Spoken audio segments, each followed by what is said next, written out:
What's up, everybody? Strick360 here from Player2Reviews.com. Today we got a video of a newish game on Steam called Wuppo. Now this is an indie game made by only a few people, and it is probably one of the most adorable games I've played in years.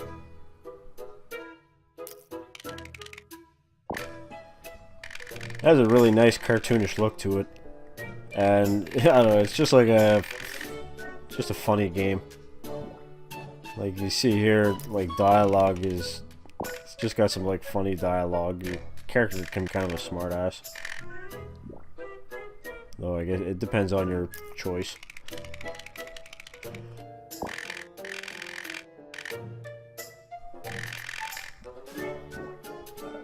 Pretty much the story is your character, who, well, I assume his name is Wuppo. It never actually says it in the game anywhere. He's a lazy pig, and he's about to get kicked out of his house, and so like he goes on a journey trying to find a new place to live, and that pretty much sets the stage for the entire game. You just basically travel around and looking for a home and getting into, you know, misadventures and whatnot.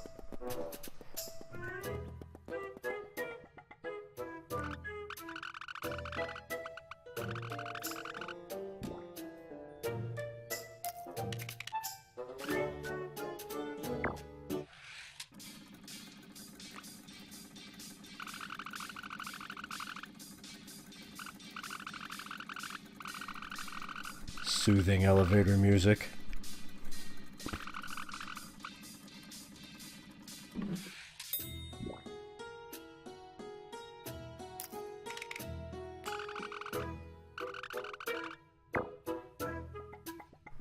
Alright, now let's go see Carlo. Go confront Carlo. Of course, I gotta wait in line because that's only polite. First come, first serve.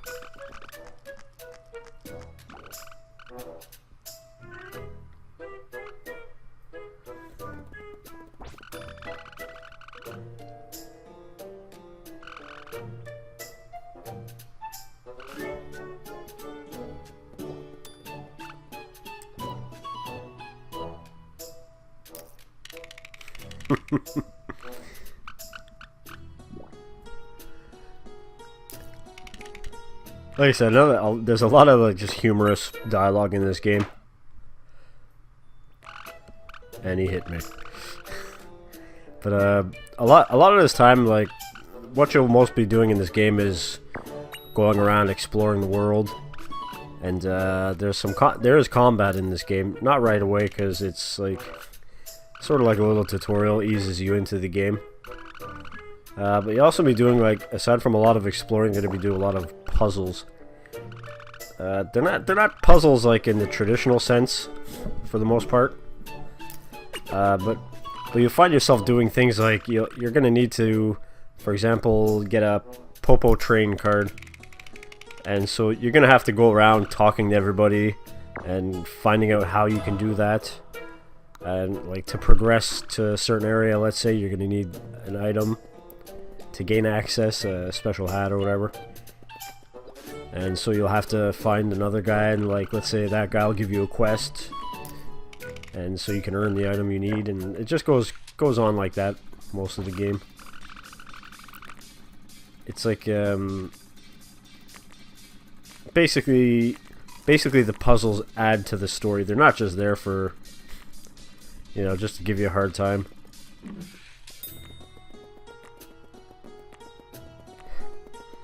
Now I'm just sitting here making a mess, throwing up the whole hall with ice cream. And obviously he's not going to appreciate that, causing me to promptly be ejected. As you can see in the background, also in the window there, it started raining.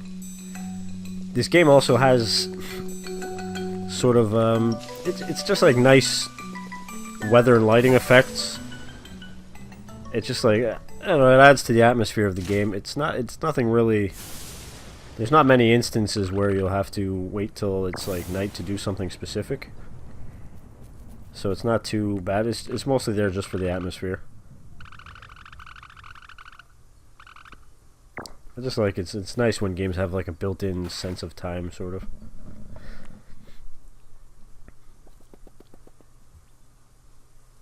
I just got robbed.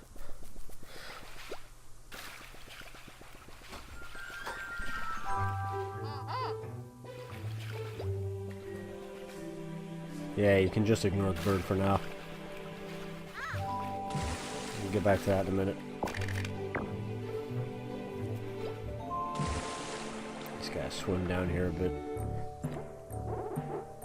Now this guy, he is in charge of the projector here.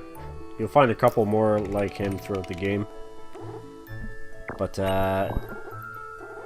basically this is where one of the collectibles comes into play. Because throughout the game you can find film strips hidden well, you can find them easily sometimes, but most of them are hidden. Some people give them to you just by talking to them or as a reward. Basically you use the film strip on the projector and you get to watch, like, depending on what film strip you bring, you get to watch a bit of a story. Like this one tells you about some of the characters, and not the characters, but some of the races in the world. And other ones give you like history of the world, and some are just nonsense. Every time you bring one, you can get a reward from these guys. They either pay you money or they give you an increase in happiness. And what happiness is happiness is the name of your health in this game, basically. You start off with 100 happiness, but by doing quests and finding hidden stuff and certain items, you can increase your happiness to 200 max, I believe it is. To, you know, obviously make it harder to die. Because once you get hit, obviously once you get knocked down to 0, it's game over. And if you want to, you can get healing items, but there's also a cooldown, like once you eat something, because it's all food. And once you eat it, there's a cooldown before you can heal again. So it's obviously better to have more health. These save pots here you can find all over the world. And once you jump in one, it saves your game. Plus it refills your happiness. So it makes it useful to always jump in one whenever you see it, because you never know what's going to happen. Now I gotta swim back up. I just woke that fish up. First I gotta talk to the bird. See, what I like about this game is your guy doesn't have any arms. Worms don't have arms, so every piece, like everything you have, it always just gets equipped to the top of your head. Like this bird joins you. He joins you, he's like a friend, and he talks to you the whole game. But he stays in your inventory. And if you equip him, he sits on top of your head. And whenever you get near certain items, or, you know, places, he can offer you advice. Or he can tell you a bit about the item, like in general. So he's just like a helpful advice bird that perches on your melon. You also get, like I said, cannons, guns, like your weapons, you can equip hats. Hats have, I don't know, different benefits, it depends. Some of them are just for, you know, cosmetic purposes. Others you need to, like, let's say, disguise yourself. And your healing items, everything, they just sit right on top of your head. You can set them to hotkeys though, so like, you know, you can set, like, let's say your cannon to 5, so you just press 5, your cannon will pop out. You're gonna have to do that later in the game because sometimes the encounters will get hard, you need to heal. And the game does not pause when you go into your menu. So you want to get that sorted. You can see this is a boss because his health bar up there.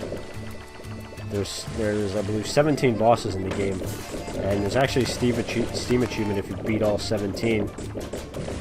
Because, you know, just beating the game doesn't guarantee you're going to beat all the boss encounters, because there are a few secret, well, not so much secret, but there's a few optional hidden bosses that you might not, you know, see passing through the game the first time if you don't explore too much. This whole beginning area kind of serves as a tutorial. The Lum Garden.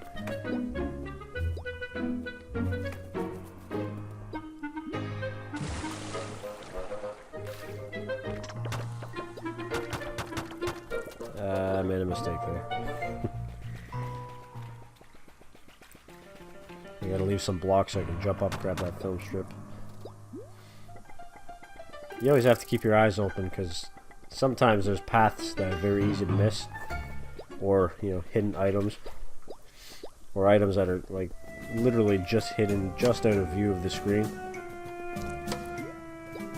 So if like you walk into it, it'll like screen shift into another room.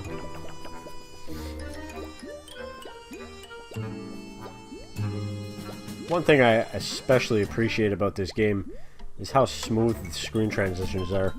I mean, there's literally no loading. Once you load up the game in the first place, it's just nice.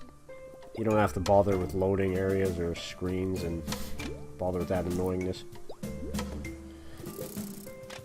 Like some games really, it's really annoying if you have to load all the time. If you just want to go around and explore. You'll be doing plenty of exploring You'll be doing plenty of exploring in this game.